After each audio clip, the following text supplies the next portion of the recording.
जय गौ माता, जय धरती माँ, जय मराठा।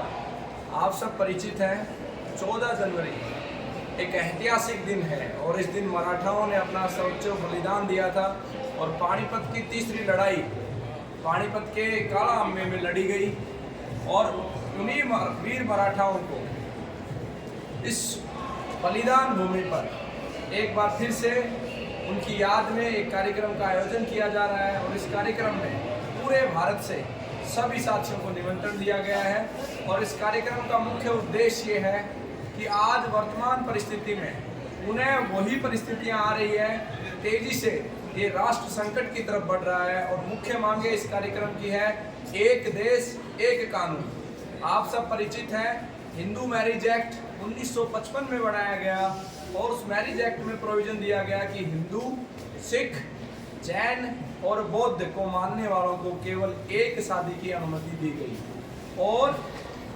मुस्लिम भाई, ईसाई भाई और यहूदी भाई इन सबको इनके धर्म के अनुसार 4 शादी करना या अन्य जो ईसाई और यहूदियों के नियम है उस नियम के अनुसार शादी करने की अनुमति दी गई। सबसे प्रमुख मांग इसमें यह है कि सरकार सबसे पहले हिंदू मैरिज एक्ट को निरस्त कर दिया जाए, क्योंकि हमारे भी पूर्वजों की बहु विवाह करने के नियम थे। सनातन में आप देखोगे भगवान श्री राम के पिताजी राजा दशरथ की 4 पत्नियां थी।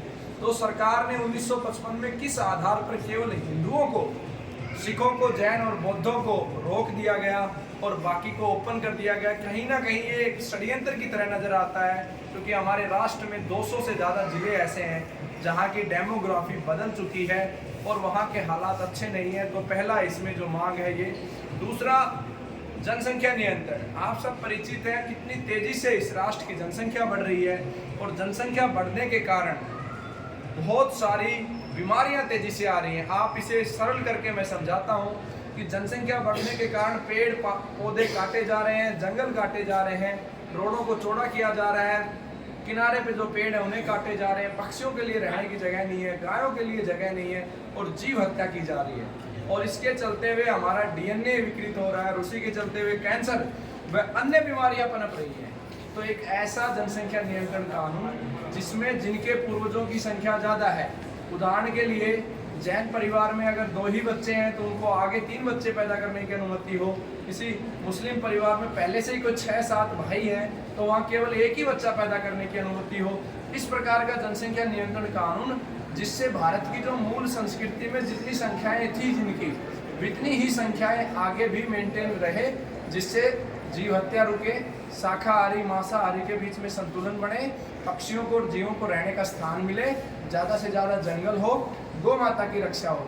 और इसी के चलते हुए हमें सबसे लाभ होगा, मुस्लिम भाइयों को भी लाभ होगा, ईसाइयों को भी, सभी को, क्योंकि कैंसर रुकेगा। तो एक मुख्य मांग ये है। दूसरी मांग जो है इस कार्यक्रम की हमारी, कि हमारे राष्ट्र में आज जितने भी कानून हैं उनमें भिन्नता है, तो कॉमन सिविल कोड की मांग है। तो इन सब मांगों के लिए और मराठाओं को जो उन्होंने बलिदान दिया, उनके बलिदान को पुनः याद करते हुए पूरे भारत से लोग 14 जनवरी को आएंगे। आप सब भी आमंत्रित हैं और हमारे गांव के जो सरपंच महोदय हैं, इनके माध्यम से हमने समस्त गांव पाली को, पाली वीरों की भूमि रही है, तपस्वियों की भूमि रही है और इस गांव के योद्धाओं ने बहुत बड़ा योगदान दिया है राष्ट्र को बचाने के लिए और स्वयं सरपंच साहब भी ने बहुत निरंतर अच्छा कार्य कर रहे हैं। तो समस्त गांव, हमारे गांव के जितने भी साथी हैं, एक एक साथी को हम आमंत्रित करते हैं 14 जनवरी 2024 को। और आप सब परिचित हैं, ये कार्यक्रम 14 जनवरी 2023 को भी आयोजित होना था, लेकिन दुर्भाग्य से एक षड्यंत्र रचा गया और गुरुकुल का जो मुख्य सिम था, मोबाइल नंबर था, इस आंदोलन को रोकने के लिए सद्दाम हुसैन के नाम वो सिम पोर्ट किया गया। इसके लिए भी हमने समानांतर सभी लोकसभा सांसदों को खत लिख दिए हैं और आगे भी लिख रहे हैं कि कौन वो सद्दाम हुसैन था जिसने गुरुकुल के सिम को अपने नाम करवाया और रोगियों से अनाप शनाप पैसे लिए और गुरुकुल और भारतीय संस्कृति को बदनाम करने का प्रयास किया। तो आशा करते हैं सरपंच साहब आप और अपना पूरा गांव इस कार्यक्रम में शिरकत करेंगे और 2 शब्द इस कार्यक्रम के विषय में आप रखना चाहें तो जरूर आना है आपको। बोलो भारत माता की जय, वंदे मातरम, गौ माता की जय।